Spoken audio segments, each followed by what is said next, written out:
Revision और साथ में एडवांस कोर्स और कुछ प्रश्नोत्तर देखेंगे। तो जैसे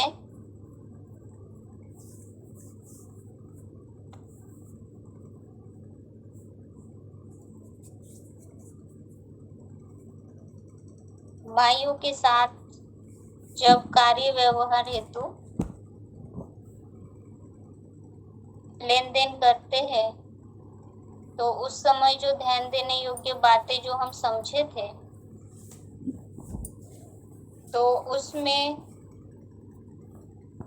माताओं के लिए सबसे पहले नियम यही या सबसे पहले मुख्य बात यही था कि ध्यान देने की कि ढाल बनकर कन्या रूपी तलवार की रक्षा करना। तो बाबा ने इस प्रसंग में बताया था अव्यक्तवाणी में कि ढाल मजबूत होगी तो वार नहीं होगा। तो ये जिम्मेवारी कि कन्या रूपी ढाल तलवार की सुरक्षा करना और माता इतनी समर्थ हो कि निमित्त बहन ने जो सूचना दिया है तो वो भाई तक पहुंचा सके, जिस तरह से बताया है उसी रीति समझ के। और साथ में ये बात भी ध्यान देना है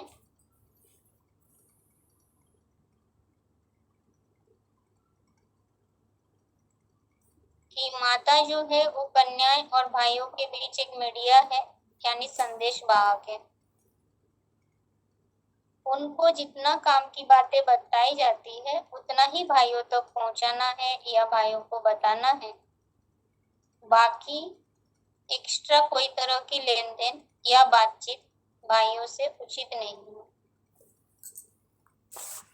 और जैसे बहनों की जो कमी कमजोरियों की बातें हैं, तो ये सब बातें भी भाइयों को बताना ये सब सही नहीं है, क्योंकि अंदरूनी जो संचालन विधि है, यज्ञ के आंतरिक संचालन विधि अगर भाइयों को अवगत कराया तो ये वफादारी का गुण नहीं है।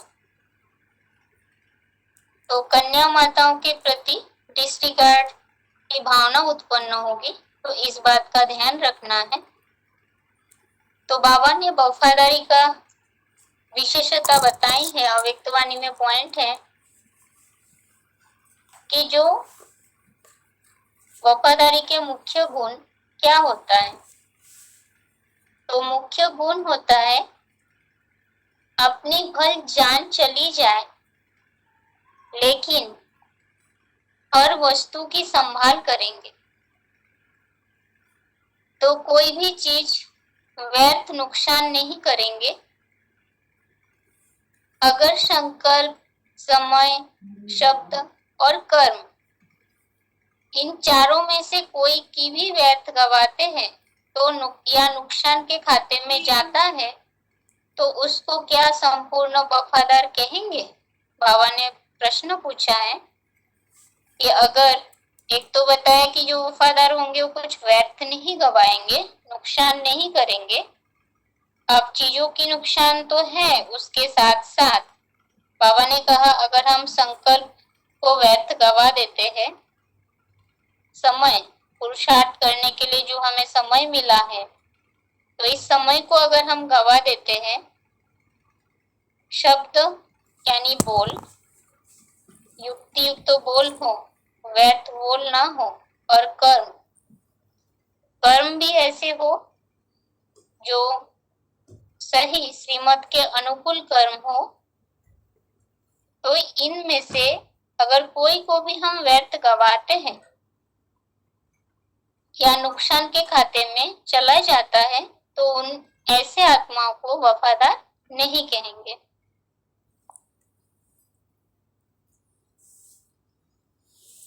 और जैसे भाई बहनों के बीच अगर कोई वार्ता चल रही है तो ऐसे समय पर बीच में माता उचित दूरी की ध्यान रखे और जब बात करते समय आपस में रूहानियत बरकरार हो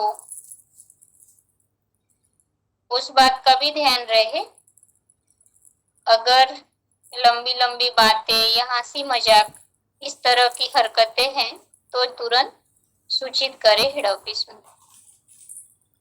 और बहन को सतर्क करे। बाबा ने इसके लिए अव्यक्तवाणी में कहा है कि सदा अलर्ट होकर काम करो, सदा अलर्ट होकर हर काम करेंगे। सेवा केंद्र स्टेज है, घर नहीं है, स्टेज है। स्टेज पर सदा अटेंशन रहता है और घर में अलवेले हो जाते हैं।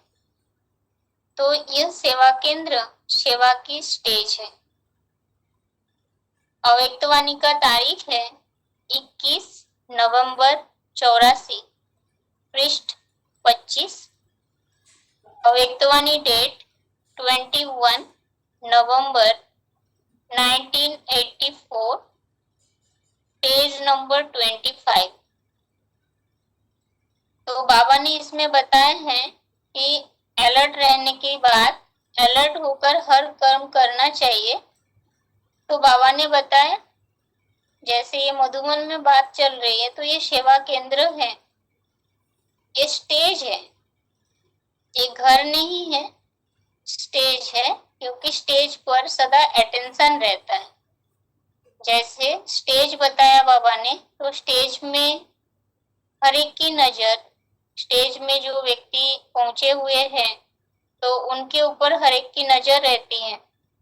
तो यहाँ पर भी जब स्टेज में है तो अटेंशन रहे, क्योंकि घर में है तो अलवेले हो जाते हैं।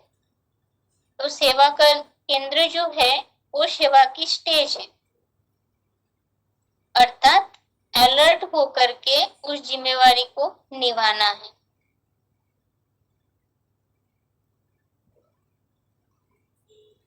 और जैसे माताएं मीडिया बताया,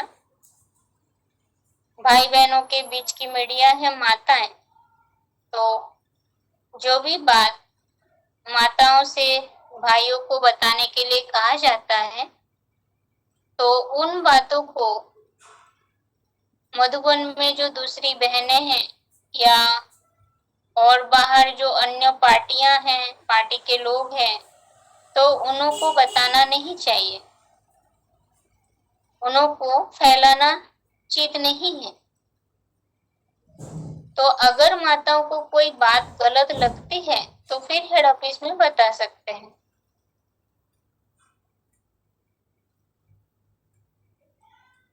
इसमें ये है कि माताएं जब मीडिया है बीच के, तो उन्हें जो बात बताने के लिए कहा जाएगा तो वो बात, यानी भाइयों को जैसे कुछ बात बताने के लिए कहा गया, निमित बहन ने कह दिया भाई को जाके ये बात बता कर आइए, तो उस बात को भाई तक पहुंचाना है और उस बात को एमएम की जो दूसरी बहनें हैं उन तक, या जो पार्टी के सेवादारी माताएं भाई जो भी है उन तक, उन आत्माओं के पास फैलाना, डिस्कस करना ये उचित नहीं है। अगर लगता है कुछ गलत है तो ऐसे समय पर फोन में बोल सकते हैं।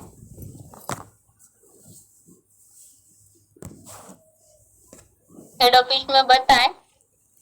बाकी बाबा ने ये कहा है कि विश्व के पहले स्वयं को लॉ एंड ऑर्डर में चला सकते हो। अगर अभी से लॉ एंड ऑर्डर में चलने के संस्कार दिखाई नहीं देते तो भविष्य में विश्व पर भी राज्य नहीं चला सकते। चलने वाले ही चलाने वाले बनते हैं। ये अव्यक्तवाणी का तारीख है 21 जून 74, पृष्ठ 54। अव्यक्तवाणी डेट 21 जून 1974, पेज नंबर 54। तो यहाँ पर बताया गया, बाबा ने ये कहा है कि पहले हमें स्वयं को लॉ और ऑर्डर, जो बाबा के श्रीमत है, नियम जो बने हुए हैं उन पर हमें चलना है। तो बाबा ने पूछा, क्या हम अभी अपने आप को उस नियम पे चला पा रहे हैं? अगर अपने आप को श्रीमत के अनुकूल, नियमानुकूल ढाल सकते हैं, अपने को चला सकते हैं, तो भविष्य में हम औरों को चलाने वाले बनेंगे। तो औरों को चलाएंगे तब ही जब स्वयं पहले उस लॉ और ऑर्डर पर चलेंगे।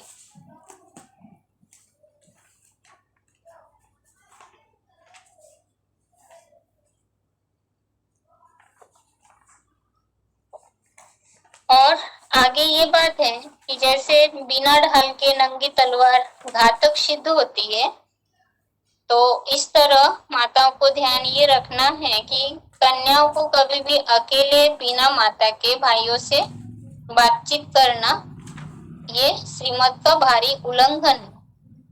अगर बोलते हैं बहनें या कोई तरफ से बात आती है कि साइड हो जाइए, बात करनी है, तो ऐसे नहीं, ऐसे बाबा का कोई श्रीमत नहीं है। माता मीडिया है, बीच में रहेंगे, क्योंकि इस विषय में बहनों या माताओं की लापरवाही बाबा कभी सहन नहीं करेंगे। तो ऐसी हरकतें अगर हैं लापरवाहियों की, तो हेड ऑफिस में तुरंत सूचित करें। अव्यक्तवाणी का तारीख है 2 जून 77। पॉइंट है, लौकिक रीति में भी कोई ड्यूटी वाला अपनी ड्यूटी को अच्छी तरह न संभाले तो उसको क्या किया जाता है या क्या करते हैं? निकाल देते हैं। यहाँ किसी को भी निकाला नहीं जाता, लेकिन स्वतः ही निकल जाते। खुशी कम हो जाती, शक्ति कम हो जाती।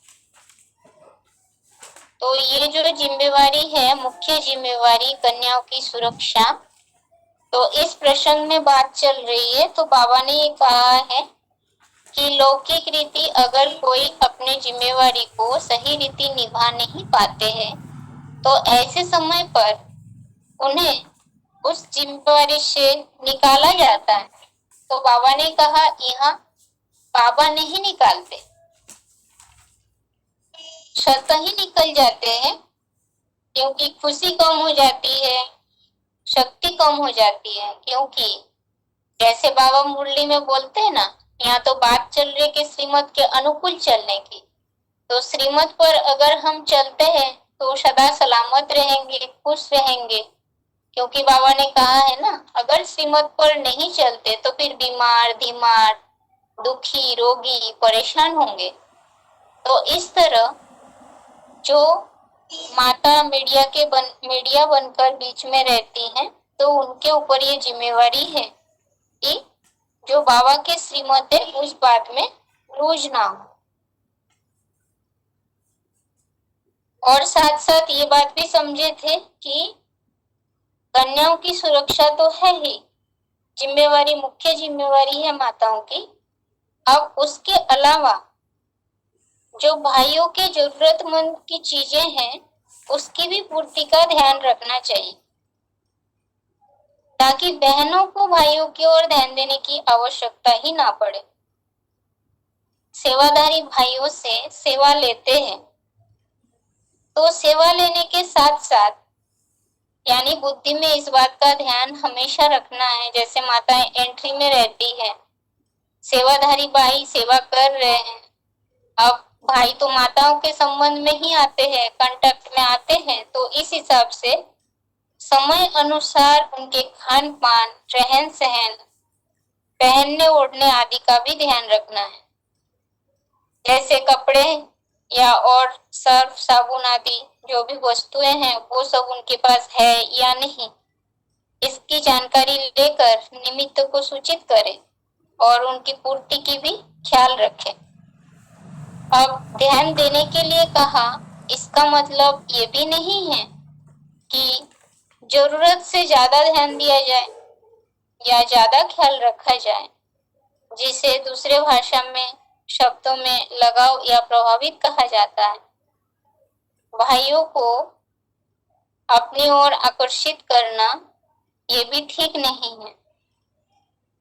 इस बात में जितना कायदा उतना फायदा, क्योंकि बाबा ने अव्यक्तवाणी में कहा है, जैसे लौकिक कुल में अगर कोई मर्यादा को तोड़ते हैं तो उसको कुल से निकाल देते हैं, यहाँ निकाला नहीं जाता, स्वयं ही निकल जाते। तो बाबा ने यहाँ मिसाल दिए है कि लौकिक स्कूल माने लौकिक में कुल में अगर कोई मर्यादा को तोड़ देते हैं तो उसे कुल से निकाल देते हैं।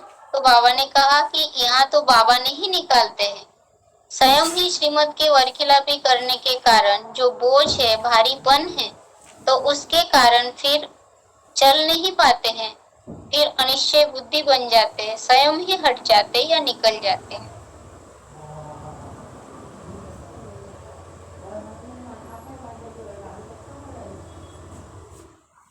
अब आगे जैसे बेसिक कोर्स में समझे थे कि परमपिता परमात्मा शिव जो है आत्माओं के पिता, वो सर्वव्यापी नहीं है।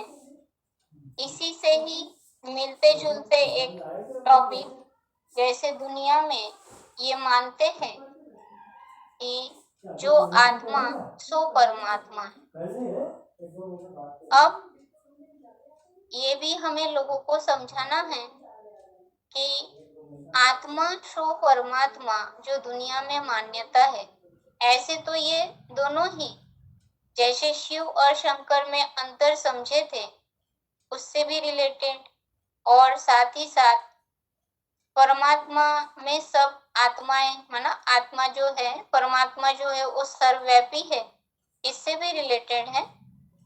तो आत्मा सो परमात्मा इस बात की माना इस बात में जो अंतर है उसे जानेंगे। तो जैसे आत्मा सो परमात्मा कहा जाता है, तो बाबा ने इसके लिए कहा है, ऐसे समझाने के हिसाब से बता रहे। बाबा ने कहा है, अब जब हम लोगों को अज्ञानियों को समझाएंगे तब तो ऐसे नहीं कहेंगे, हम सीधा ही बोल सकते हैं कि जैसे कहते हैं कि आत्मा सो परमात्मा। तो पहला प्रूफ, अगर आत्मा ही परमात्मा है तो आत्मा परमात्मा हो गए, तो आत्मा की अस्तित्व तो खत्म है ना। आत्मा जब परमात्मा हो गए तो फिर आत्मा की अस्तित्व ही खत्म। जिसका मिसाल, चुल्लू भर पानी लिया, अब जब पानी चुल्लू भर है, हाथ में मुट्ठी में लिए है, चुल्लू में पानी लिए हैं, तो फिर उस पानी के अलग अस्तित्व है। और जब उस पानी को सागर में डाल देते हैं तो वो चुल्लू भर पानी की अस्तित्व खत्म। तो समझते हैं कि ये आत्मा जो है बुदबुदा है और वो सागर में समा गए। तो यहाँ पर आत्मा सो परमात्मा, तो आत्मा सो परमात्मा, ऐसे कोई भी आत्मा अपने अस्तित्व को हमेशा के लिए खत्म करना चाहेंगे क्या? नहीं। दुनिया में इतने आत्माएं हैं, मनुष्य आत्माएं हैं, मनुष्य तो मन प्रधान है, सबसे श्रेष्ठ प्राणी है, तो वो अपने अस्तित्व को कैसे खत्म कर सकते हैं? तो आत्मा सो परमात्मा ये कहना गलत है। दूसरी बात, दूसरा प्रूफ ये है कि आत्मा सो परमात्मा अगर होते तो हम तो पहले ही समझ चुके हैं ना कि आत्मा जन्म मरण के चक्र में आते हैं। आत्मा जो है वो जन्म मरण के चक्र में आते हैं, पर परमात्मा नहीं आते। जन्म मृत्यु के चक्र में आने के कारण सब कुछ भूल जाते हैं, पर परमपिता परमात्मा शिव जो है, जिसे परमात्मा कहा गया, वो जन्म मृत्यु के चक्र से परे है। अब इसी के यादगार स्वरूप भक्ति मार्ग में क्या दिखाते हैं? आत्मा की यादगार है शालिग्राम। शालिग्राम, शाली अर्थात चावल, ग्राम अर्थात समूह, यानी ऐसे आत्माओं की समूह है जिसके ऊपर से देहभान का छिलका उतर गया हो। धान में छिलका होता है और चावल में छिलका नहीं होता। तो ये आत्मा की यादगार है शालिग्राम। तो भक्ति मार्ग में शालिग्राम में बंधन दिखाते हैं, और परमात्मा की यादगार जो शिवलिंग है उसमें कोई बंधन नहीं। अब कहा भी ये जाता है कि आत्माएं परमात्मा अलग रहे बहुकाल, सुंदर मेला कर दिया जब सद्गुरु मिला दलाल। आत्माएं परमात्मा अलग रहे बहुकाल, सुंदर मेला कर दिया जब सद्गुरु मिला दलाल। तो यहाँ पर आत्मा ही परमात्मा है, तो फिर ये दोनों अलग रहने की बात, बहुकाल लंबे समय से अलग रहे, ये कहावत, ये मान्यता कहाँ से आ गई? इसका मतलब ये तो हम ज्ञान के आधार से समझे हैं कि बहुकाल अलग रहे। कहाँ अलग रहे? परमपिता परमात्मा शिव जो है वो परम धाम के निवासी हैं, परम धाम में वास करते हैं और सिर्फ संगम में ही इस सृष्टि पर आते हैं। और जो प्राणी मात्र है, आत्माएं हैं, वो इस सृष्टि पे आते हैं, जन्म मृत्यु के चक्र में शरीर धारण करते हैं और पाठ बजाते हैं। तो परमात्मा से तो मिलके नहीं रहते, परमात्मा से दूर ही रहते हैं। तो इससे साबित हो गया कि जो आत्मा सो परमात्मा नहीं है। अब सुंदर मिलन मेला मनाने का कार्य वो परमपिता परमात्मा शिव साकार सृष्टि पर आकर के दलाल बन कर करवाते हैं, मिलाते हैं। और आगे प्रूफ ये है, चौथा प्रूफ, कि कहते समय कहा ही जाता है पाप आत्मा, पुण्यात्मा, महात्मा, देवात्मा। तो ये सब टाइटल किसकी है? आत्माओं की टाइटल है। अब कभी परमात्मा के लिए कहते हुए सुने हैं क्या कि पूज्य परमात्मा, महान परमात्मा, ऐसे ऐसे टाइटल तो परमात्मा के लिए लगाते नहीं है। पापात्मा, पुण्यात्मा, महात्मा, देवात्मा, ये जो कहा जाता है तो ये आत्माओं के टाइटल है, परमपिता परमात्मा के नहीं। अब आत्मा सो परमात्मा, अब मान्यता में ही जैसे शंकराचार्य है वो मिक्स कर दिए, आत्मा सो परमात्मा कह दिया। माधवाचार्य है वो एको ब्रह्मो द्वितीयो नास्ति कह दिया। तो एक ने अलग अलग बताया और एक ने मिक्स कर दिया। अब परमात्मा आकर के ये प्रूफ देते हैं कि दोनों अलग है। क्यों? क्योंकि जैसे पहले भी देखे हैं कि शालिग्राम आत्माओं की यादगार है और शालिग्राम को छोटा दिखाते हैं, क्योंकि आत्मा जो है वो छोटा काम करती है और शिवलिंग जो है वो बड़ा दिखाते हैं। तो परमपिता परमात्मा जो है वो सृष्टि पे आकर बड़ा काम करके दिखाया, तो उनके कार्य का ही यादगार बना हुआ है। तो शालिग्राम छोटा, आत्माओं के कर्तव्य छोटा है। आत्माओं की कर्तव्य जो है छोटा कार्य किया, तो जिसके कारण दिखाया शालिग्राम को छोटा रूप में, और परमात्मा आकर के बड़ा कर्तव्य करते हैं तो जिसके कारण शिवलिंग को बड़ा रूप में दिखाया गया। और कहते भी यही है, भगवान के लिए क्या कहते हैं? परात्पर कहा जाता है उन्हें। और कहते भी है ऊंचा तेरा नाम धाम काम। ऊंच व्यक्ति का सब कुछ ऊंचा होता है, फर्नीचर ऊंचा होता है, तो क्या सभी मनुष्य आत्माएं इस तरह है? उनका धाम काम नाम सब कुछ ऊंचा? ऐसे तो है ही नहीं। तो फिर कैसे कहेंगे कि सभी आत्माएं परमात्मा का रूप है? और ये भी कहा है बाबा ने कि आत्मा जो परमात्मा है तो अनेकों के आगे माथा क्यों टेके? जब आत्मा ही परमात्मा है तो सभी के सामने सिर झुकाने की आवश्यकता ही क्यों है? स्वयं ही परमात्मा है ना। और ये भी कहा है कि आत्मा, कह देते कि आत्मा निर्लेप है। अब आत्मा निर्लेप, तो जब आत्मा के ऊपर लेप छेप लगा ही नहीं तो फिर परमात्मा को घड़ी घड़ी पुकारते क्यों हैं? हे पतित पावन आओ, आकर के हम पतितों को पावन बना। आत्मा तो निर्लेप है, कोई प्रकार की लेप छेप आत्मा के ऊपर नहीं लगती, तो फिर पतित पावन को पुकारने की आवश्यकता क्यों है? कारण यही है कि आत्मा निर्लेप नहीं है। आत्मा में ही अच्छे बुरे कर्म के अनुसार संस्कार होते हैं। ये संस्कारों के लेप छेप आत्मा में ही भरता है, देह में नहीं। क्योंकि देह जो है वो विनाशी है, 5 तत्वों के है, वो नष्ट हो जाते हैं, जलाते हैं तो भस्मीभूत हो जाते हैं, पर आत्मा जो है वो संस्कार लेकर जाती है।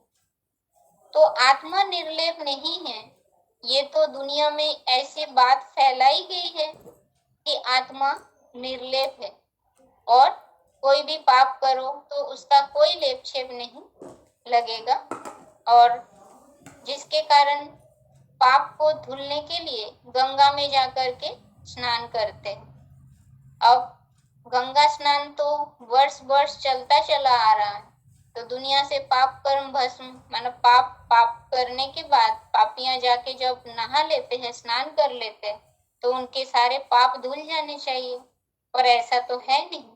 वो जो भी पाप कर्म किया है वो कर्म की छाप आत्मा में लगती है। तो आत्मा निर्लेप नहीं है, तो आत्मा सो परमात्मा कहना ये गलत है। अगर आत्मा ही परमात्मा होते तो फिर पतित पावन कह करके परमपिता परमात्मा को पुकारने की आवश्यकता ही नहीं होती। तो ये प्रूफ बता सकते हैं कि आत्मा सो परमात्मा नहीं है। अब आगे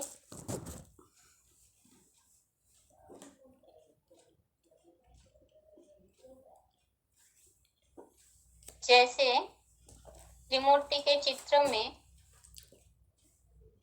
चित्र का परिचय समझे थे, परिचय में ये बात समझे थे कि संदेशियों के साक्षात्कार के आधार पर ये चित्र तैयार किया गया था और शिव बाबा के डायरेक्शन से ही बनाया गया। और चित्र से लिखत निकालने के लिए बाबा ने मना किया है, जो उस लिखत को निकाल देंगे वो मूर्ख दिखाई पड़ेगा। और ये चित्र 60-61 में साक्षात्कार के आधार पर ही तैयार किया गया था, और चित्र का साइज जो 60-61 में बनवाया गया था तो उसका साइज है 30 बाई 40 इंच, जो पॉइंट में ही मिले हैं प्रूफ कि बाबा ने 30 बाई 40 वाले झाड़ त्रिमूर्ति लिए बनवाई थी।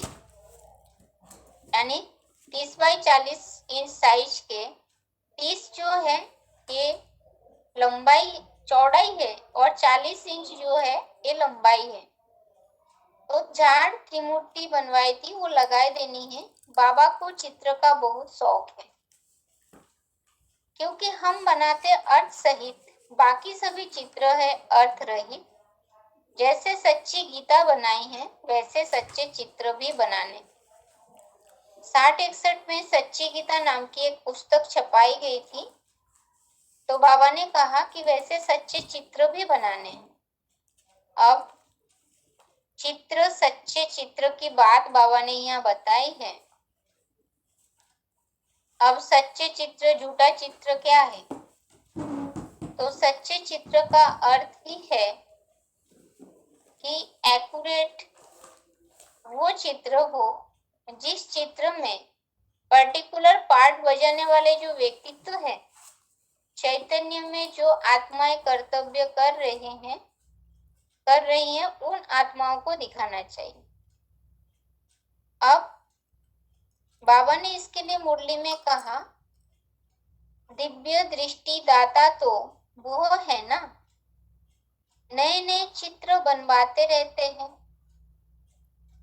एक बार बनाया फिर पॉइंट निकलती है तो करेक्ट करना पड़ता है। तो बाबा ने इसमें क्या बताया, दिव्य दृष्टि दाता तो वो है ना, नए नए चित्र बनवाते रहते हैं। अब चित्र में जो चेंजेस या करेक्शन हो रहा है उसके लिए बाबा ने कहा कि एक बार बनाया फिर पॉइंट निकलती है तो करेक्ट करना पड़ता है। मुरली में ही ऐसे तो बाबा ने कहा है कि ये ज्ञान जो है अंत तक रिफाइनिंग चेंजिंग होती रहेगी, तो चित्र में भी बदलाव होगा। तो बाबा ने इसलिए बताया कि जब पॉइंट निकलती है नई नई पॉइंट, तो उसके आधार से फिर चित्रों को करेक्ट करना पड़ता है। अब ये जो चित्र है, तो इस चित्र में त्रिमूर्ति के चित्र समझ रहे हैं, तो इस त्रिमूर्ति के चित्र में चित्र तो ब्रह्मा, विष्णु और महेश को दिखाया है। अब इसमें चित्र किसका रखना है, तो बाबा ने यह मुरली में पॉइंट बताया, जो अनन्य बच्चे हैं उनका चित्र रखना चाहिए। अब यहाँ बाबा ने उल्लेख कर दिया है कि जो अनन्य बच्चे हैं उनका चित्र रखना चाहिए। अब अनन्य कौन है? 500 करोड़ मनुष्य आत्माएं हैं। अब उन आत्माओं के बीच अनन्य बच्चे को इस चित्र में रखना चाहिए। तो बाबा ने आगे ही बताया कि अनन्य अर्थात जो अन्य न कर सके वो करके दिखाने वाले।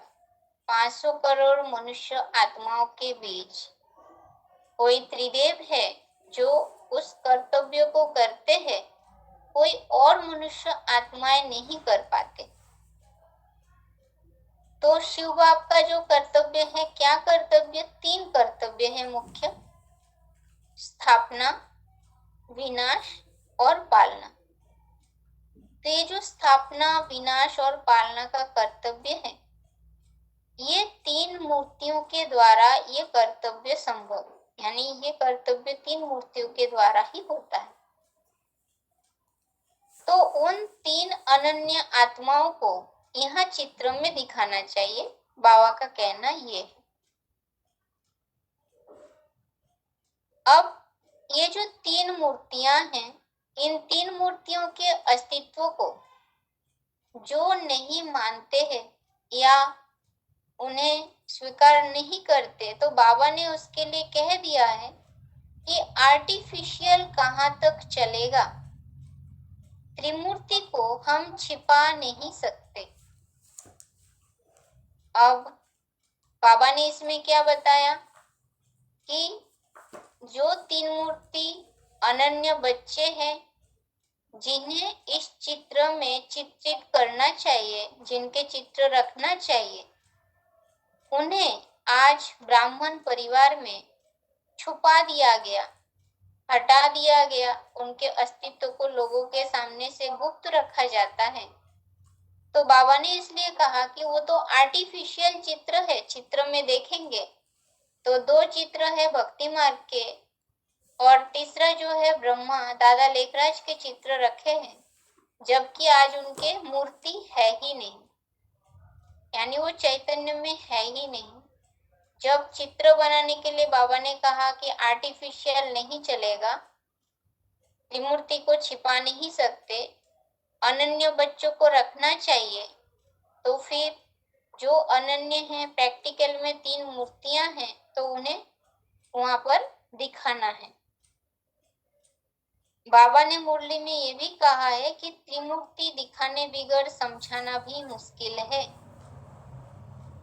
अब प्रैक्टिकल में जो त्रिमूर्ति के पाठधारी है, उन्हें अगर प्रत्यक्ष नहीं किया, प्रत्यक्ष करने का अर्थ पहले हमारे मन बुद्धि में वो प्रत्यक्ष हो जाए कि ये तीन मूर्तियां कौन कौन है। अब जब हमारे बुद्धि में आ जाएगी तो उसके आधार से हम औरों को समझा सकेंगे। अब तभी करेक्शन होगी।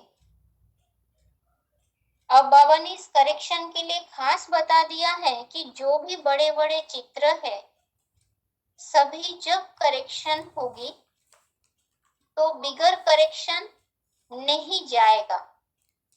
वो चेंज करना होगा लिखत में, या तो डिस्ट्रॉय कर देना पड़ेगा। तो बाबा ने इसमें बता दिया है कि बिना करेक्शन के चित्र नहीं जाएगा, चेंज करना होगा लिखत में। जैसे चित्र में परिवर्तन, तो वैसे लिखत में भी चेंजेस। क्योंकि ज्ञान जितनी गहराई में जाएगी, गुह्यता में, माना नई नई बातें बाबा बताते हैं, तो जब नई बातें बताएंगे तो उन नई बातों को ऐड करना है।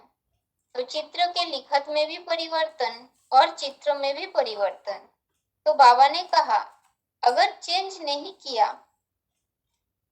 तो डिस्ट्रॉय कर देना पड़ेगा। जैसे अगर कोई के बुद्धि में ये तीन मूर्तियां कौन कौन है, ब्रह्मा कौन है, विष्णु कौन है, महेश कौन है, ये तीन मूर्तियों की पहचान अगर बुद्धि में आ जाए और चित्र में परिवर्तन नहीं किया, तो फिर उस वक्त उस आत्मा के सामने इस चित्र की कोई वैल्यू ही नहीं रहेगा ना। क्योंकि चैतन्य पाठधारी को जान लिया और उस स्थान पे जड़ पाठधारी का चित्र रखा हुआ है, तो उसका कोई वैल्यू नहीं है। तो बाबा ने इसलिए कहा है कि यह त्रिमूर्ति आदि के चित्र यथार्थ रीति है नहीं, यह तो सब अर्थ रहित चित्र है। तो बाबा ने इसमें क्या बताया? बाबा ने बता दिया जब करेक्शन नहीं किया है, जब नई नई बातें निकलती है, पॉइंट मिलते हैं, तो फिर चित्र में करेक्शन आवश्यक है। इसलिए कह दिया कि ये त्रिमूर्ति आदि के चित्र यथार्थ रीति है नहीं, यह तो अर्थ रहित चित्र है।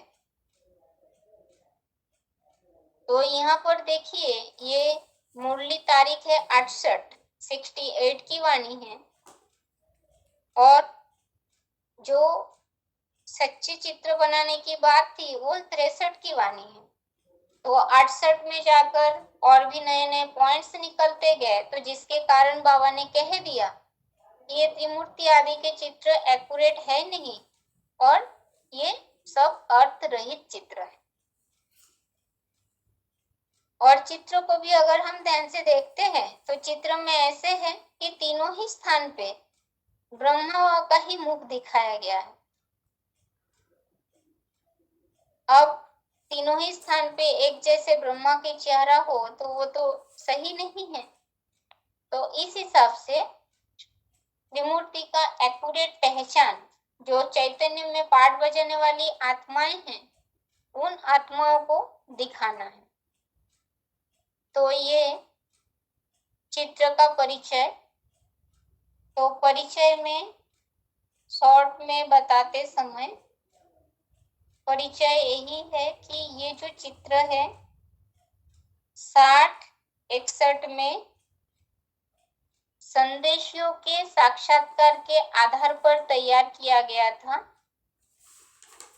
और इस चित्र को मना शिव बाबा के डायरेक्शन से ही ये चित्र बनाया गया, और बाबा दिव्य दृष्टि से बनाते रहे, और कोई तो फिर अपनी बुद्धि से भी बनाते रहते हैं। बुद्धि से बनाने की जो बात है, जैसे सीढ़ी के चित्र है, बाद में बुद्धि योग के आधार से तैयार किया गया।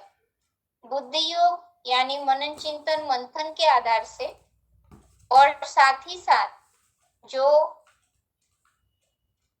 प्रदर्शनी की किताब है उसमें भी ढेर के ढेर चित्र छपाए गए हैं, जो अपने मनमत के अनुसार। ऐसे उस चित्र को ध्यान से देखेंगे तो उस चित्र में जो छपाने वाले व्यक्ति है उन्होंने अपना नाम लिख के रखा है। तो बाबा ने तो जो 60-61 में साक्षात्कार के आधार पर चित्र तैयार किए थे, करवाए थे, तो उस चित्र में किसी व्यक्ति विशेष का नाम नहीं है।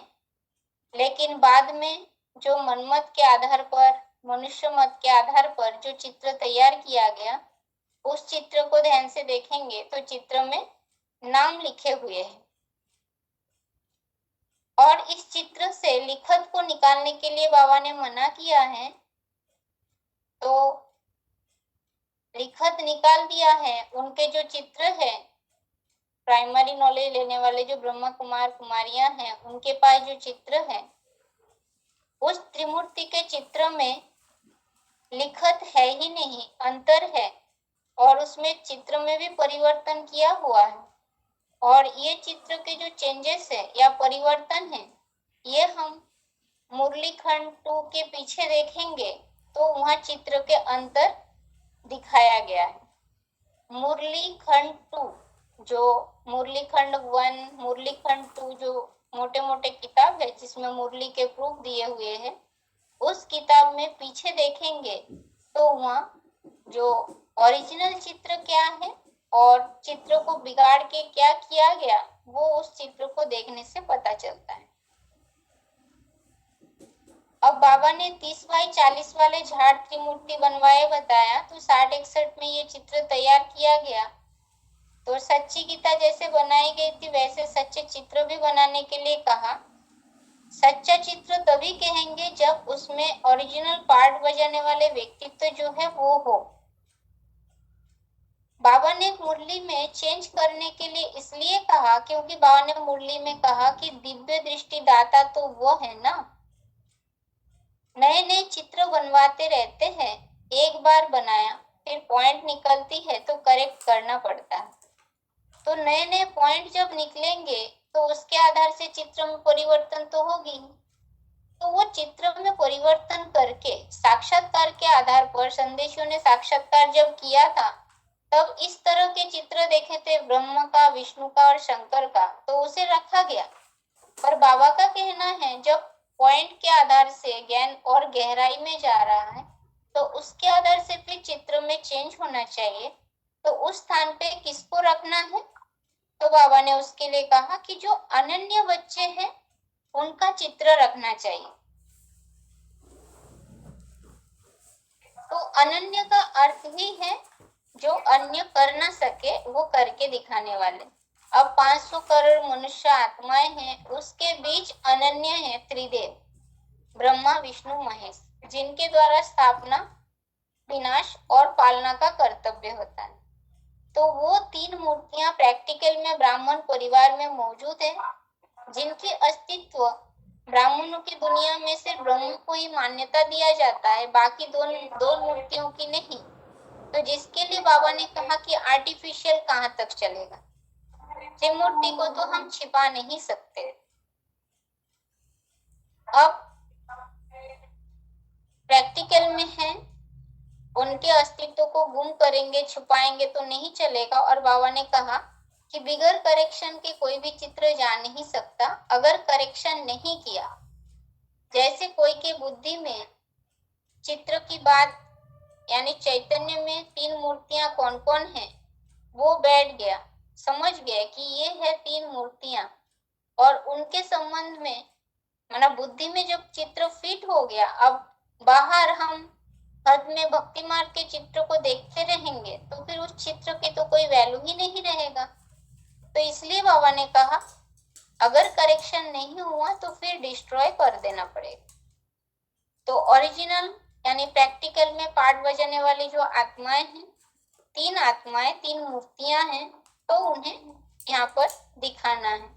ऐसे तो चित्र में तीनों स्थान पे ब्रह्मा के ही मुख रख दिए हैं, तो प्रैक्टिकल में 3 मूर्तियां जो है उन्हें समझाना चाहिए।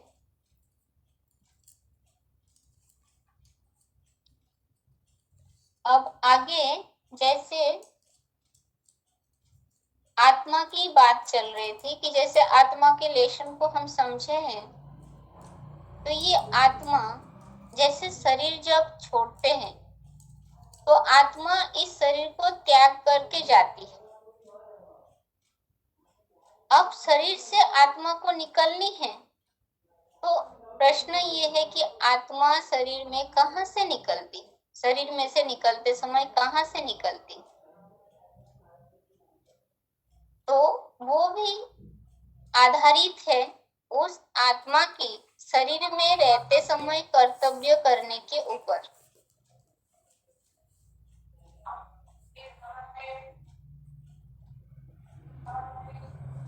अगर आत्मा शरीर में रहकर श्रेष्ठ कर्तव्य किया है, श्रेष्ठ कर्म किया है, तो फिर वो उत्तमांग से निकलेगी।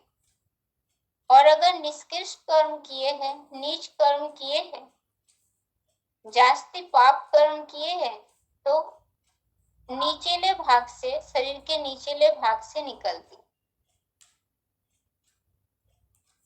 अब कोई का कहना जैसे आत्मा हृदय में रहती है या शरीर के और अंगों में रहती है, तो ये बात को भी प्रूफ देते हुए बाबा ने ये कहा है, जैसे शरीर से हाथ या अंगुली जैसे कट के अलग हो जाते हैं, कटने के बाद अंगुली अलग हो जाने के बाद वो फड़फड़ाती रहती है, तो समझते हैं कि उसमें भी आत्मा है, पर ऐसा नहीं। आत्मिक शक्ति, जो आत्मा जब शरीर में है तो उस आत्मा की शक्ति शरीर के और ऑर्गन में विद्यमान है, तो वो कटी हुई अंगुली में जब तक आत्मा की शक्ति विद्यमान है तब तक वो फड़फड़ाती है। अब जब हट जाते, शक्ति चली गई, तो फिर वो निस्तेज हो जाती, जिसका मिसाल बाबा देते हैं, जैसे हाथ से एक पत्थर को जब फेंकते हैं, व्यक्ति पत्थर को हाथ से फेंकते हैं, तो वो पत्थर कुछ दूर तक जाकर फिर नीचे ही गिर जाते, तो उसमें जब तक आत्मा की जो शक्ति है, हाथों के द्वारा जो वेग उसमें लगाया गया, वो जहां तक मौजूद है, विद्यमान है, उसके आधार से पत्थर वहां तक जाता है, फिर उसके आगे नीचे गिर जाता। तो यहाँ भी वैसे आत्मा जो है वो भ्रुकुटी के बीच में रह करके शरीर को चलाती है, ना ही आत्मा शरीर के और ऑर्गन में विद्यमान है। भ्रुकुटी में ही रह करके शरीर को चलाने का कर्तव्य करते हैं। अब दूसरी बात ये है, जैसे कोई ये भी पूछते हैं, ये जो हमारी आध्यात्मिक विद्यालय है,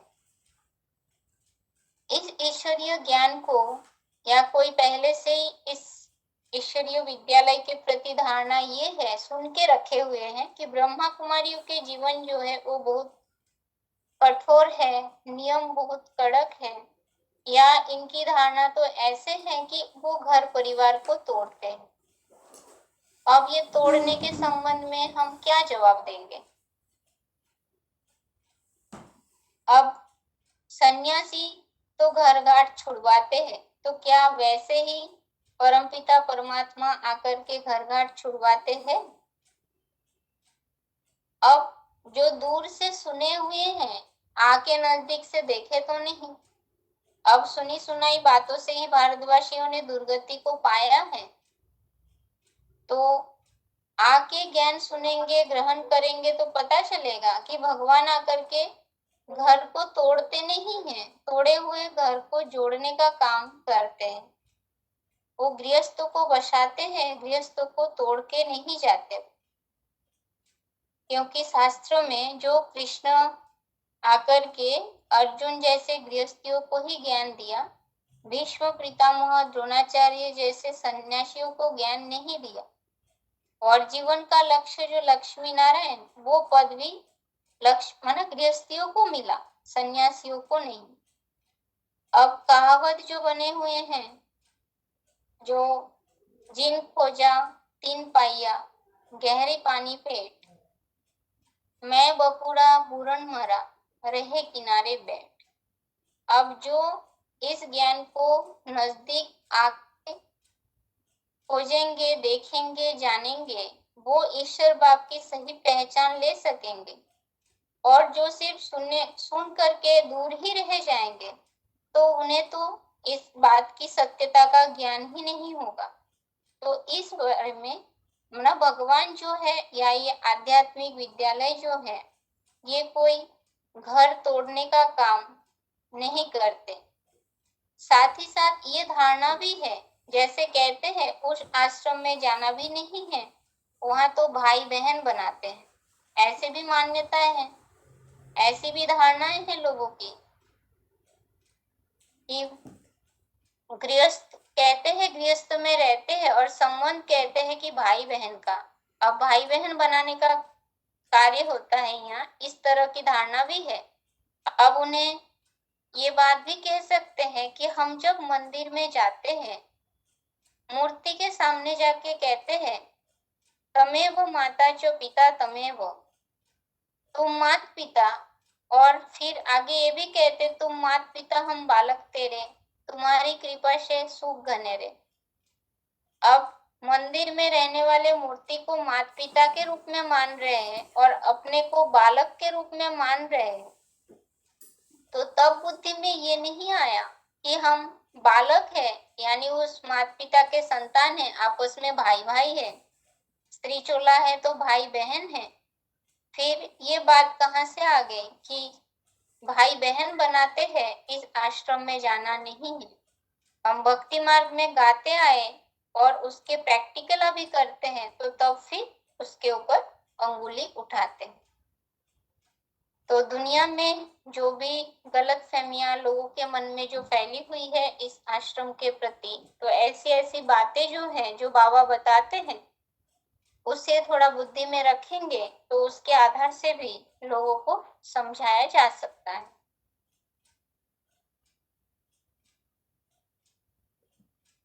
आज के लिए यहाँ तक ही। ओम शांति।